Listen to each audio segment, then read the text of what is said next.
the Chancellor of University of Nairobi, Vice Chancellor, Deputy Vice Chancellor, members of the University of Nairobi community, my friend and colleague Jack Ma, Excellencies, ladies and gentlemen, it gives me great pleasure to realize this day. When we were planning a trip to Africa with Jack Ma, each of us had a different influence on the timing. He chose the timing that will give an opportunity to his friends who have accompanied him to witness the Great Migration.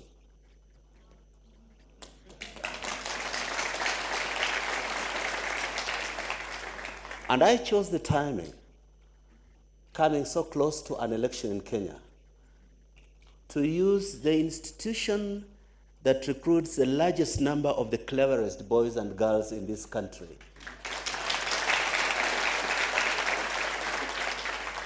to send out a message that a normal society cannot stop working because of a democracy.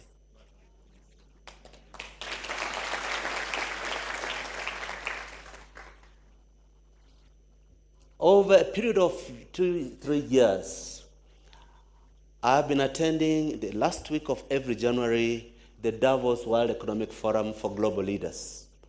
And one of the most popular speakers in this series has consistently been Jack Ma. Two things were coming through him that I thought I needed to deliver to an African audience.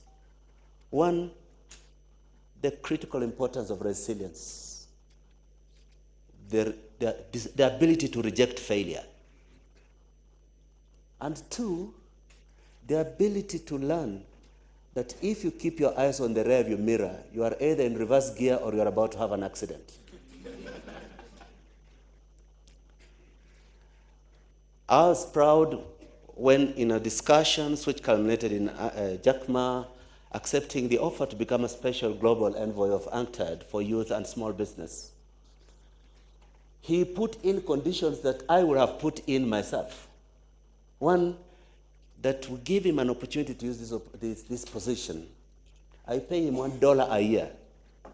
That's the total salary I pay him as an Assistant Secretary General in UNCTAD. But to use that platform to talk to the potential and possibilities for young persons.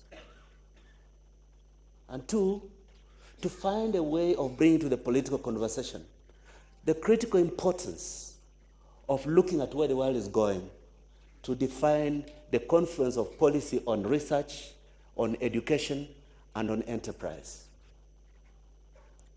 This, his first trip to Africa, is the highest point of our year in our partnership.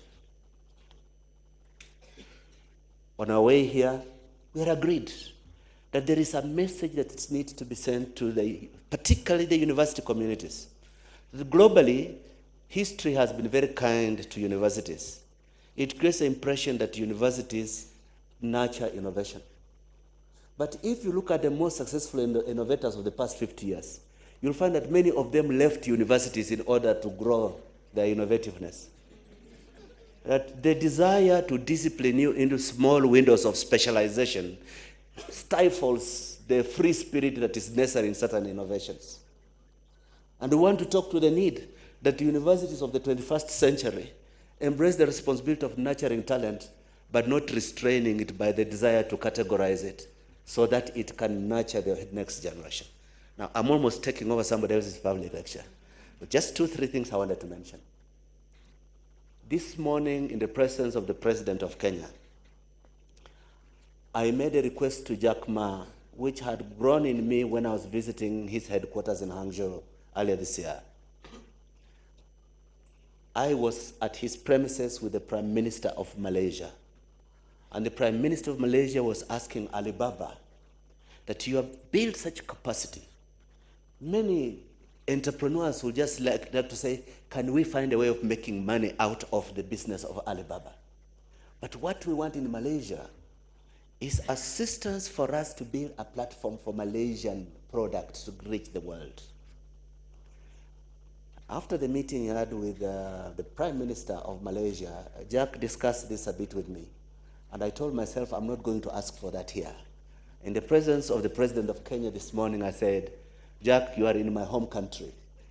Can we make what is necessary to make this the third point at which a local platform is built for outward trade?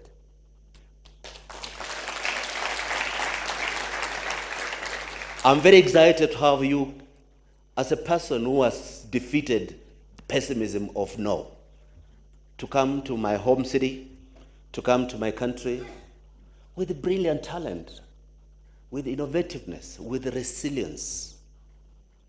But they just need that extra encouragement, that the entrepreneurs you have brought from China to appreciate that there are people here we can do business with in a straight way. And to say, those who succumb to failure in the short term are those who are only looking for low-hanging fruits. And there's no society that went ahead because of obsession with low-hanging fruits. We are obsessed with growing the real tree with all the fruits of all seasons. Last year, the world started last year with 25 trillion US dollars worth of electronic commerce. 80% of EU commerce is today electronic trade. Kenya is doing very well by African standards. 6% of our trade is electronic commerce. You, the young men and women, are going to live through a time where whatever else you do, if you have no electronic visibility, you are not accessible to the market. I want to encourage my friend Jack Ma to give you a few senses of the direction we have to go, what it takes, what it has taken, and what the future is looking like. But before I invite you, Jack, everywhere you go, this praise of Kenya as the home of M-Pesa. I think what would have been more appropriate is to say a young university student in Kenya is the one who invented M-Pesa. Very many times people get confused. They think it's a product of Vodafone. And the DNA that produced that young student has produced a lot of others. An example of such is a young man in this audience. Richard, can you just come and give a few remarks about your innovation as a statement of what is possible in this society?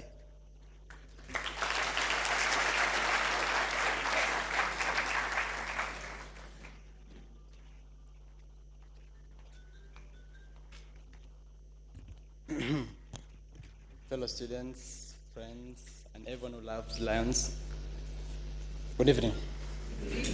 So my name is Richard Turere. I am Maasai, which means I keep cows as a way of life. I'm also the youngest patented inventor in Kenya. Did you hear that? Yes, I said I'm the youngest patented inventor in Kenya.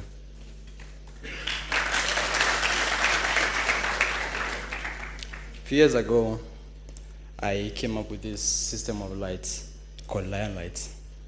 So lion lights are basically lights that flash around and trick lions that I'm patrolling around the cowshed when I'm not. I did this through observing. So I did observation and I realized that lions never come around the cowshed when I'm patrolling around with a torch. So I told myself, I can just trick these lions that I'm always there when I'm not. So that's when I came up with lion lights. This has enabled me to give a TED talk. I did a TED talk in California. You can check it out online, and has over 6 million views now. Yeah, so I also got a scholarship to attend one of the best schools in Kenya, Brookhouse International School.